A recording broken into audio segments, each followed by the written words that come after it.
Today's day 7 of 10 days of Easter. Today I'm making Easter egg ice cream. First in a bowl I have 1 cup of heavy cream. Next I'm going to whip that up until stiff peaks form. Next I'm going to add 7 ounces of sweetened condensed milk.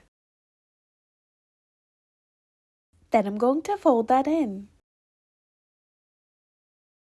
Next I'm going to add some Easter sprinkles, so I'm going to add some regular sprinkles and some Easter eggs. Next I'm going to add a half a cup of mini Cadbury eggs. Then I'm going to mix that up. Next I have an 8-inch cake pan. I'm going to add half the ice cream mixture into the cake pan. Next I'm going to add dollops of hot fudge and swirl that in. Then I'm going to add the rest of the ice cream on top and spread that out. Next I'm going to add more dollops of hot fudge and swirl that in.